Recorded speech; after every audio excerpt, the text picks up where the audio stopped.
Waandishi nendeni mkaseme kwenye ligi ya NBC. Kwenye mechi 21 ndio timu pekee tumeruhusu magoli 8. Kwenye magoli 8 magoli mawili mistake tumejifunga wenyewe. Semeni.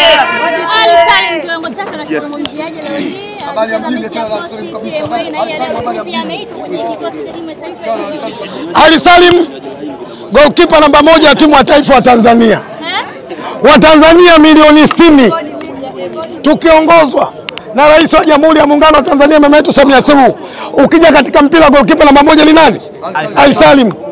Kwa hiyo mimi naamini ni mchezaji mzuri, ana uwezo mkubwa na kila mmoja ameona. Mechi ya pili anapata clean sheet. Moja CRDB Federation Cup, 2 ligi NBC.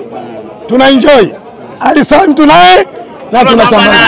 Kisugu tumzungumzie Jean Charles Ahoua. Performance yake leo top of the scorer kwa sasa hivi. Magoli 2 dhidi ya Dodoma Jiji. Namzungumziaje Jean Charles? Kwanza mwandishi usikatize. Sema kile kilichokuwa sahihi. MVP. Kwa nini unakamilika? Kabla hujafika kwa MVP, sema ndo mchezaji anaongoza kufunga magoli mengi kwenye ligi ya NBC. Hilo mbona usemi? Wewe umesema kafunga tu magoli 2 ilojumlisha. Waambie watazamaji wako, unaposikia MVP wa Ivory Coast, lazima uwe na heshima na adabu kwenye mpira. Hatukumleta Simba kubatisha, tulimleta kwa sababu ya uwezo wake. Mimi naamini tukiendelea kumsupport, kuna mambo makubwa ataendelea kuyafanya kwenye klabu yetu.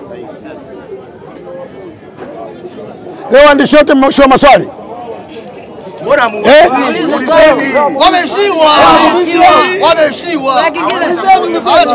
Rashid na una maswali?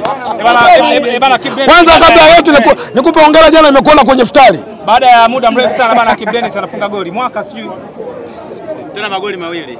Jambo jema, jambo zuri, jambo la kumshukuru, jambo la kumpongeza. Moja wa wachezaji bora katika Jamhuri ya Muungano wa Tanzania, unamzungumzia Kibu Denis. Na moja uwezo wake Kibu Denis, kabla hajafunga, kocha aliyepewa dhamana kuiongoza timu ya taifa Tanzania, Ahmed Morocco, amemjumuisha kwenye nini? Timu ya taifa. Kwa ubora wake. Safi. Kisugu, watani wako walikuwa wanaandika kwamba kwa matimu ambazo hazijawahi kufunga magoli moja katika ligi ni pamoja na hiyo. Leo mmeweza kuwashukua hapa kupitisha. Kwa hiyo una lapi la kuambia. Mimi naamini siku zote daktari anasomea anatoa dozi kutokana na mgonjwa alivyo. Niwaambie waandishi wa habari, sio siri. Hatukuzamiria hiki tulichokifanya. Kwa sababu ya kibri, jeuri, maneno ya fazuri ya Maxime, tukaamua kuja kumwadhibu hapa.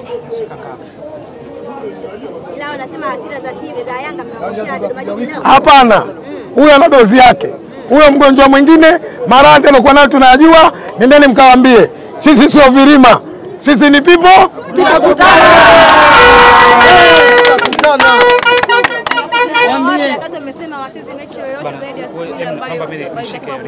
Waendelee kumwomba Mwenyezi Mungu na endelee kuwa msimamo huo. Wasije kubadilisha msimamo. Wakibadilisha, sisi sio virima. Sisi ni people, tutakutana. Sio za mtani hizi za Maxime. Maxime. Shehe ulienda kwenye iftari jana? Nasikia kuna mwandishi kaambiwa kula sana usiende kutusema kwenye kipindi, si ndio?